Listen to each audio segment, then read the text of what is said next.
light skin. Light of the world, diamonds and pearl can't pay for my sins. Salvation free, but not ministry, got up the prices. Can't pay with money, bring some fruit that look like repentance. Only when we naked can he triples in his righteousness. Game on, poker face. I got a full house. We all say, we all serious, we all brave. Jesus is our master. We all slaves, but we all free. Where you from? Macon, Georgia, Pleasant Hill community, Pleasant Hill neighborhood, 1879. Okay. What was your childhood like, man? Man, my childhood was, I grew up in a home. My mom, me and my brother, named Brandon. Younger brother or older brother? Younger brother. Okay. So I'm the oldest. My mom and my dad, I'm the oldest on both sides. My mom and dad, they never married, but I'm the oldest child, on both sides. Okay. My dad got 5 kids. My mom got 2, me and my brother, Brandon. Okay. So I grew up in the house with my mom, but there are stories that I have asked my parents about that I used to live with my dad at some point in my life when I was younger. Mm-hmm. And, in my memory, I remember certain staying with him. And but it wasn't a long period of time, Mostly I remember just being with my mom. That was a story my mom told me of me living with my dad, and then how she set some things up in order to get me back from my dad, or whatever the case may be. But yeah, so I grew up with my mom. What elementary school did you go to? I went to L.H. Williams. Where is that at on the map? It's in Pleasant Hill, man. Pursley Street. Okay. Pleasant, L.H. Williams Elementary School. And how would you describe your childhood? I would describe my childhood. It was, I don't really remember a lot of want that I had. My mom, you know what I'm saying? She took care of me and my brother. She worked a lot, which what kind of work kind of left a lot of space. She did some CNA type stuff, nursing type stuff. Okay. And at this particular time, as a child, did you have something that you wanted to be when you got older, if you can remember? I don't, man. When I was a teenager, I remember wanting to go to Texas, actually, to be a part of an IT school. I wanted to be into computer tech type stuff as a teenager. You know what I'm saying? This comes to my memory because when I was standing in front of the judge at 16 years old, this came up, that I wanted to go to school. Because my mom was trying to see if they could be lenient on me and not give me so much time so that I could still leave, instead leave Georgia and go to Texas to be a part of this IT school. Did you have family in Texas at the time, or that's No just family. where the school was at? Yeah, that's just where the school was at. No family in Texas. Okay. Stop one time. Yeah, stop. What got you into IT at all? I mean, was that just something you was I just was real computer savvy. Like I can get on the computer and type, and it's like I couldn't do the typing without looking, but I could type fast even though I was looking. Yeah. And I just was into computers. I wasn't into no computer science type stuff, but I just wanted to learn about computers, how to repair computers, and just different stuff like that. So that's where I was headed. Okay. Did you play any sports in school? Didn't play no sports. Played sports in the neighborhood though. Pleasant Hill community, in the back of the school. We used to play football. We used to play, baseball in the hood, on the street. Kickball. I feel like that should be a sport. No, for real. But yeah, we used to play kickball. Things like that. All right. What was your first taste of, like, I don't even say first taste. When did you start to start to color outside the line, so to speak? I feel like I was coloring outside the line early on, maybe around, honestly, for real, like early head start. Yeah. I got kicked out of Head Start. Bro, Head Start for Yes. Yeah, I got kicked out of Head Start for shooting spitballs at folks. And I got kicked, and they reported to my mom because I had it was a towel or a shirt or something I put between my leg, and I was like acting like I was humping. Yeah. So, this inappropriate behavior for a young individual, for for a young child, this is inappropriate behavior at school. So they kick it. Go ahead. Yeah, so they they put me out for a little. It's like suspension, so I get to go back, but I had to sit at the house. They ain't try to give you no mental evaluation. Oh no, I don't remember nothing like that. Okay. No. While you at Head Start, is little bro going to Head Start too? No, he 3 years younger than me. Oh, okay. Yeah, he 3 years younger than me. Okay. Even growing up, he stayed in the house. I was in the street. He was into Dragon Ball Z, Pokemon type stuff. I was into it too, but I had got kind of turned up and started, I started liking being outside more. And he was more quiet individual. I was kind of outspoken. When you say outspoken, what do you mean? Meaning I liked it being around people. Like I'm friends and being around people. I really like a people person. Like people liked me. My brother, he stayed in the house. A good dude, but he stayed in the house, stayed to himself. Mm-hmm. I was never just to myself. I always I liked it being around people. Yeah. Life of the party type, When was the first time you smoked weed? First time I smoked weed with my cousin Devin. Devin's older or younger? He older than me, maybe a year, 2 years older than me. We was in a neighborhood called Bellevue. Where's Bellevue at? Bellevue is kind of West Macon, but some sort of like that. Uh-huh. But we was in Bellevue, in a car, like 4 or 5 of us in a car, just random car, probably a car that broke down, didn't work. We just smoked it out. That was my first time smoking with him. And then around that time, I was with my friend named Ahmad. His go by Didi, I remember vividly because I didn't really know how to smoke. I used to swallow. I used to hit the blunt and swallow instead of just inhale, And he told me, you gotta inhale, not just swallow like you swallow some water or something. So All right. So where are you at when okay, my bad. What that playlist look like at that time? I'm on Dirty Boys, cause they was smooth. Mm-hmm. Dirty Boys, they were GD, so I used to listen to a lot of music like that. So I listened to the Dirty Boys on Pastor Try. Face Off. That was my jam every morning before I went to high school. Face Off, Pastor Try. I was on Mystical, Unpredictable. I liked it. I liked the No Limit Soldiers. Yeah. Got into the Hot Boys, and that was it. My mom played, old school music, and then I got into gospel music. Going to church with my mom and stuff like that. So y'all was active at the church? My mom, she was pretty active, and she got saved in 1991. Now this the church that Straw was talking. This ain't that church. This is a church. Okay. Not that one. It was a church called back then. It was called New Vision Ministries. My mom got turned on that. She used to go to the church in Pleasant Hill back in the day. She was still, doing her thing. Yeah. My mom used to sell drugs or whatever, and your mom used to sell drugs and go to church. Around this time, she got out of. She was transitioning out of that, but I guess as a single parent, she was trying to do what she could, So she used to smoke drugs. She stopped in 1991. Okay. Then she started. She moved a little bit, moving drugs.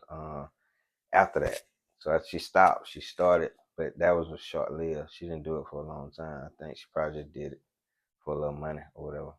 Was mom originally from Macon? Oh yeah, Pleasant Hill. She graduated Central High School. She okay. Hill all the way through. So your whole family is from Macon? Oh yeah. A lot of cousins. A lot of cousins. And my mom, I never knew my granddaddy. You know, he died before I was born. So I never knew a granddad on each side. Okay. I never knew my grandmother on my dad's side or my granddaddy. So the only person I know in that space is my grandmother. Her name, you know, I call her Granny. Yeah. Her name Juanita. She had 4 kids. So two daughters, 2 sons. And my mom was, I think, second. So my Uncle Morel, then her, then Nani, and then my Uncle Ruben. Okay. So when mom is transitioning from the dope lady to the church lady, does she actually does she get locked up? She don't. No, and she's serious. Like, she's serious about the Lord, but she still had her struggles too. Yeah. Because she was devoted to Jesus. She used to have Bible study with us. Like, she used to teach us the word of God at home. But she had struggles. Like, she still, you know what I'm saying, I see different men in and out the house. Yeah. She'll date somebody for a while, then switch up. She with somebody else. And I know they just weren't, you know, being grown now, I know that they just weren't visiting. You know, they had a relationship, and they probably was interacting in a way that the Bible would go against. You get what I'm saying? But I think she was serious about God. She just was still figuring it out. You know what I'm saying? But even at that age, you can see the seriousness in her. Oh yeah, because you know how many people teaching their kids about the Bible at home, like not just taking them to church. That's one thing. Yeah. But when we come from church, you It's sitting her down, and not only us, you go around and get kids from the neighborhood, bring them into our home weekly, feed them, and teach them the Word of God. Wow. So to me, that's serious for God. Like, that's because you're going above and beyond at this point, you know. And so how long does this continue? Because in my mind, now I see you being a badass during the week, but on Sundays, it's over with. Yeah, it wasn't even on Sunday. It was Thursday. She used to get these kids. But for me, I never understood I didn't understand until I was 19 years old the link between professing I'm a Christian versus living the life of one. Mm-hmm. I talk about it. When I was out robbing, doing what I was doing, I always professed to be a Christian because this is what my mom taught me. But I didn't know that you actually have to live this life. Yeah. And that it consisted of something. Meaning, it's not, you can't just say I'm a Christian, but there's a lifestyle that go along with it, that if you don't live that lifestyle, then you really not one. I didn't learn that till I was 19. Damn, that was deep too. So what is your first memory of just exposure to the gang life? Being around Pleasant Hill. Pleasant Hill was a blood community for the most part. Yeah. On the bottom side, top side, bottom side was like more GDs. And you know, I'm from the top side, born and raised, you know, through. But I fell in love with being around the GDs in the neighborhood. You know, so my first experience with that life was honestly being around Prince. Yeah. You know, 17 Yoda. Being around him and his family, you know, and representing that because they came from the east side. Yeah. And, you know, there was a lot of that on the east side as well. So when they came to Pleasant Hill, we just kind of locked in, and I fell in love with being in that space, you know. That was kind of like my first experience. Do you remember the day y'all met? I remember the day that I remember we met. We were walking home. So I'm in high school, here in middle school. Cause you older. Yeah. Okay. So What high school? 2 years older than him. I was in Central High School. He was in Miller. Okay. So we used to just thug and just, you know, we used to walk home deep. There used to be a lot of us. Instead of catching the bus, we would just walk to Pleasant Hill from school. How long was that walk? Maybe 30 minutes. Oh yeah, y'all maybe about 30 minutes. As far as where we were going in Pleasant Hill, about 25, 30 minutes. Okay. But we lollygag and probably take longer. Yeah. So walking home one day, I ran into Prince, and you know, we just kind of just locked in, you know. He was 12 at the time, I was 14. Yeah. And, you know, I learned, you know, he had sisters and different things like that. But it was just something about him that I just connected to off the rip. And we walked home. I think that day when I first met him, I actually went to his house. Yeah. You know, we walked home and I went to his house, met his family, whatever. And we just started just kind of connecting from that. Was you already doing music at the time, or? Wasn't doing music. So, you know, I got turned on to writing and stuff like that from him as well. Yeah. You know, and I didn't even know I could rap. My brother, he had been rapping since elementary, you know, and I love music though, but Yeah. I wasn't writing music or anything like that. When I was in the church early in my life, my mom had wrote a rhyme for me. She wrote a rap. I always play around with her, tell her she wrote my first rap. Yeah. We was in church. They wanted me to come up with some. I ain't had a lyric. She came up with it. She taught it to me. I performed it, you know, but she was a ghostwriter the whole time. Damn. But I wasn't into, like, I wasn't trying to pursue that. Yeah. Then when I met Prince and found out he was rapping, and that's all he did every day. We'd get high, he rap. And there were times in my life where I was like, man, you know, it's like you hear it so much, it's like it can be like, man, I'm tired of hearing that, you know. And then it's like I'm starting rapping and, you know, recording, you know, we used to record on the karaoke machine. Yeah. You know, different thing like that. So our first record that I recorded actually was with this guy named Tavoy Brown. You know, he died when we was a teenager. It was in Bellevue. You know, we recorded a song called How Many Niggas I Got Niggas or something. No, I got nigga that walk, nigga that ride, a nigga like me gonna die on my side. Yeah, but yeah, that was my first introduction to that. Yeah. And when I knew, like, I had the gift. Yeah. You know, I didn't think I was great at it, but I knew I had the gift. I could write music, and I think that's a gift when you can write songs. You know, Without a doubt. gift from God. Yeah. Is there a male figure at this particular time in your life? Man, my mom, she was, you know, different people. I never really got locked on to anybody, and then there was an absence in me for my dad that was never around. You know, for whatever reason. You know, I don't know whether him and my mom had something going on, they didn't like each other, whatever.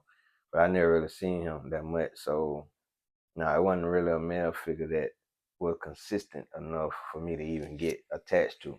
Mm-hmm. And the male figure that my mom had around, you know, I ain't really cling to like that. Well, at this particular time, what was your attitude towards women? Very objective. Like,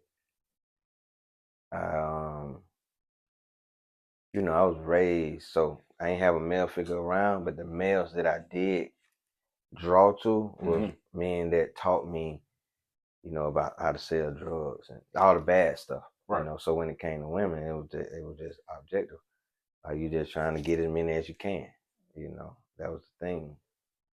So I had no love for women in that space. You know, they really didn't understand what love was anyway. Right.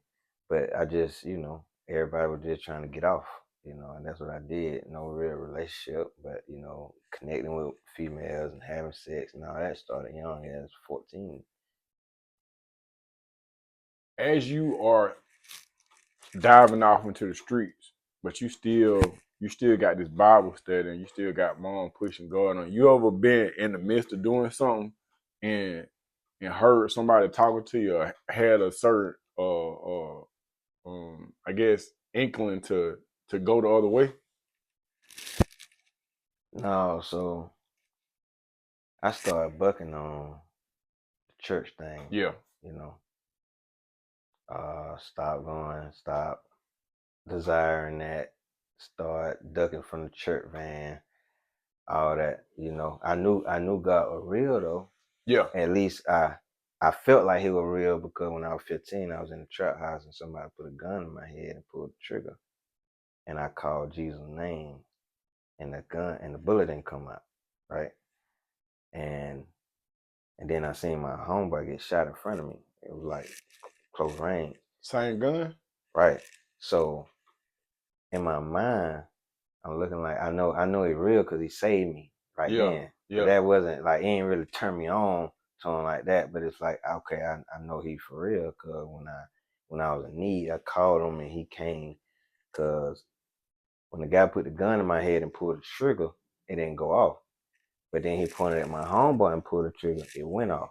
So what's the chance of it not shoot me in the head, in that moment? You get what I'm saying? Yeah. Okay, so how much time did you end up serving at Alto?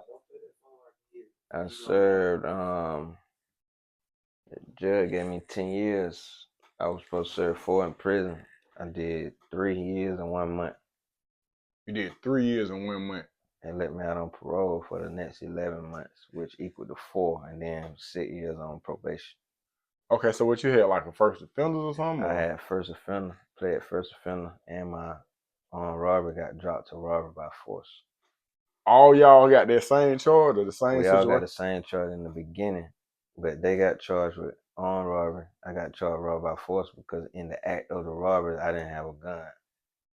And when in one of the robberies, I had the gun. I had the gun in one of the robberies, but before it popped off, I froze up, and I think it was Prince either got the gun from me and he went in. Yeah. I ended up getting left in the house. They after we robbed the lady, they left. I was still in the house. So I had an interaction with the female that was there. It was a white lady. I came out the room, we locked eyes, and she asked me, do I want to leave? I said, yeah. She stepped out the way and just let me walk away. Run out the door, whatever, and then we caught up with them. So you got 11 months on paper. Parole. Parole, yeah. So yeah, and then 6 years of probation after that. Okay. How does life look for you when you come home? I come home, I don't want to be around nobody, nothing criminal, anything like that. If I'm in the car with you, see a gun, drug, let me out. Simple as that. Yeah, like easy. I stayed in the house when I first came home. I wouldn't even walk to the store, like the corner store around the corner. I ain't come outside. I felt like I didn't want to go back to prison that bad. Yeah. I stayed in the house. You know what I'm saying? So you just went to the extreme. Yeah, I went one of the screen, like to the net, because I felt like I didn't want to get in a predicament where somebody else could cause me to get in a situation. Yeah. Because at this point I'm grown. I'm 19. Yeah. Ain't no juvenile anything, So I was real careful. I was kind of paranoid when I first came home, and so even when it came to women and different stuff, I had them come to the crib. I didn't go out, but I had to get a job, so I had the ankle monitor on. I worked at Crystals with my first job, and I used to have to walk from Pleasant Hill all the way down Vineville to Crystals. Yeah. And I didn't get off till it was 3 to 11, so I used to get off at 11. But I was on curfew, 7 to 7. I had to be in the house by 7 p.m. I couldn't leave the house till 7 a.m. But they gave me wiggle room because I ain't get off work till 11 o'clock at night, so I had to work and then come home because I had to pay for the ankle monitor. Yeah. And then I had to pay to be on probation. The ankle monitor was weekly, probation was monthly, so I had to pay them 2 fees when I came home. How did you get involved with the juvenile justice system? Now, as a staff, like a working, so it started with me working at the group home called Hexable Children's Home. What part of town is it in? It's on North Zebulon Road. Okay. Hexable was group home. Kids came there from DFAT, DJJ, whatever. I was working there as a staff. I worked my way up, became a manager. And I really started seeing a lot of myself in the youth. So Hexable closed down. They had stuff going on. They closed down. When they closed down, I didn't know what I was going to do next, But I knew I loved working in this field. It's like I found my calling, working around kids. I didn't know in what space I would be, but I knew I wanted to work with at-risk youth. for sure. The bad ones, I want to work with them. Mm-hmm. So I could have either went on the field of DFACS, social worker, because at this time you technically don't have no record. Right. Okay. So I could have went to the juvenile justice side. So when I weighed it all up, I wanted to go on the juvenile justice side. Mm-hmm. And although the record thing wasn't per se an issue in my mind, it was because I don't been in prison. Right. I didn't know if it could show up or anything. Although I knew my record was expunged because I played first offender, I didn't know if it would come up. Right. So I was at an event one day, and I'm rapping. You know, I was rapping I was doing shows and different things, and I had my table set up. But the kind of rap you're doing is what kind of rap? I'm doing like faith-based rap. Okay. Christian rap, gospel rap. Rapping about my life, about my transition with God. Yeah. So I ran into somebody, and they told me about the juvenile justice, and I should work there. They told me about the juvenile space, and then I went to school, and I wanted to be a probation officer out the blue. And when I went to inquire at the probation place, they told me, well, if you go down to the juvenile spot and work for 2 years, we'll give you a job. Mm-hmm. So that led me to go and apply. So when I was finna graduate, because when you get hired with the juvenile system, you have to go to a program for 6 weeks and get trained. So at the end of the training, I didn't know if they were gonna hire me or not. But the director at the facility sat me down. He said, if we can't give you a job being a security officer because of your background, we'll still give you a job, maybe working in a warehouse or something. You just can't be around kids or whatever. So it went through, man. They approved me. I was a juvenile correctional officer. Probably the happiest one in the building. Never complained about my job. What's going through your mind when you put this, when you done been around this uniform from an inmate perspective, and now you got this uniform on? What's going through your mind? That I'm gonna be different, and I'm gonna get a youth what I didn't get. Yeah. And I wanted to be this one person that was to me, meaning that was one officer that I remember that we were facing, man, 50, 60 years. Like, we were facing a lot of time, juvenile. In my mind, at 16, my life is over. Yeah. My first plea bargain was 22-14. So I'm finna be 30 when I come home. I'm thinking like, so my life is over at that point. It's only one staff member made me feel like I still had a life, that was hope that I could be somebody. And his name was Officer Whitby. And I visited him. Yeah, I visited him afterward, as a grown man, I visited him. But yeah, so I wanted to be that person, to not just one person though, but to everybody. So, right now in the juvenile system, like, I'm turned. Like, everybody know who I am. They call me Bro Mike. Like, everybody, all the juvenile kids. And I got a book that I that I wrote about my prison experience. What's the name of that book? From a convict to a convert. And I let the kids read. If you're looking at this video, check in the description. We're gonna have a link to that book in there. Yeah. So yeah, from a convict to a convert, tell my true story, my true testimony about how I overcame and how God changed my life in the midst of everything I was going through. But I just wanted to be that to the youth. I don't look at them as their charges. They're not what they did. Because you never know how somebody's life will turn out. Look at me. I was incarcerated at Macon RYDC, and then a few years later, I'm a staff member at Macon RYDC. That's crazy. So anything can happen, anything possible. How's your relationship with Mom right now? Great. Me and my mom, we got a good relationship. She's very proud of me. I drugged my mom when I was young. I really drug her. I broke her heart with one statement that at times she still may bring up if we get into a deep conversation. But I constantly apologize. Yeah. I fell in love with the street so much. I used to hang around Prince's house every day, 17 Yoda. And I looked my mom in the face one day and I told her that his mom loved me more than she did. And she really took that to heart. you know. And maybe in the space of time, I just felt like it because I was free to do a lot of stuff when I went around his house that I couldn't do at home. Yeah. You know, so I didn't understand the weight of my statement to my mom, how it would affect her, but it really broke her because she was doing all she could. Yeah. But you know, I go around the corner, I felt like I would get more love from his mom because we was able to do a lot of things around there that we couldn't do at my mom's house. Right. You know, she allowed us to do certain things. Smoking wasn't a problem, drinking, different things that I could do in the space of being around there. That my mom, she wasn't allowed. Yeah, she wasn't allowed.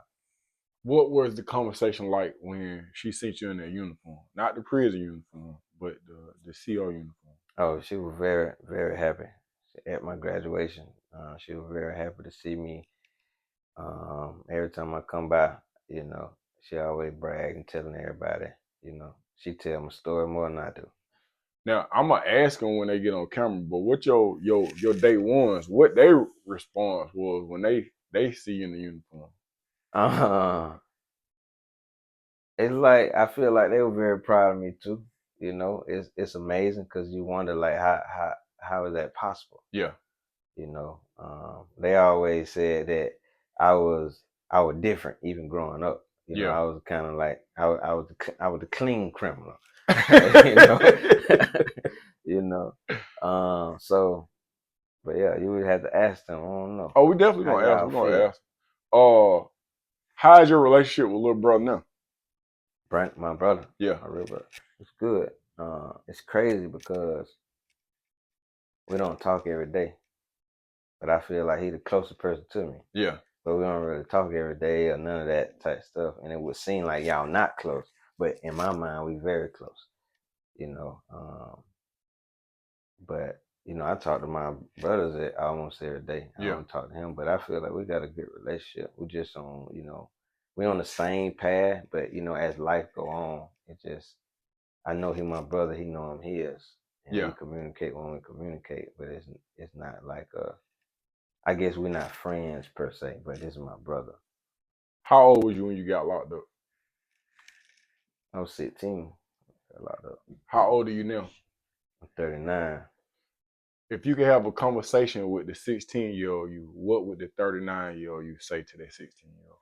I'd tell him, don't be a follower, be a leader. You know,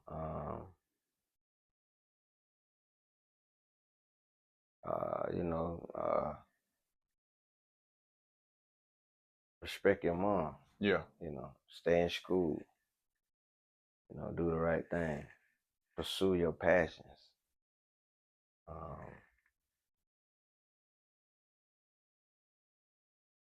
Don't be messing around with all them women, because one day you're going to have a daughter. And you're not going to like if she was doing that or your kids were doing that. You know, be careful of your surroundings. Mm-hmm. And yeah, I would tell them things of that nature. I actually got a letter I wrote to myself, but it was to my 13-year-old self. We need to get a copy of that letter, bro. Indeed, I'm going to cry reading it. Hey, man, we need to get a copy of that letter. Faith with your mouth, believe in your heart that Jesus is Lord and will raise from the grave. By Almighty God, and you shall be saved. Now go be bold, go be brave. Rep the King every day, every night, in every way. Hey, Jesus is the way, the only way, there is no other way. Salvation in no other. Go and tell your mother, go tell your fam. Jesus coming soon. Go and tell your brother, go tell your fam. God can deliver. Go and tell your sister, go tell your fam. Go and tell your daddy.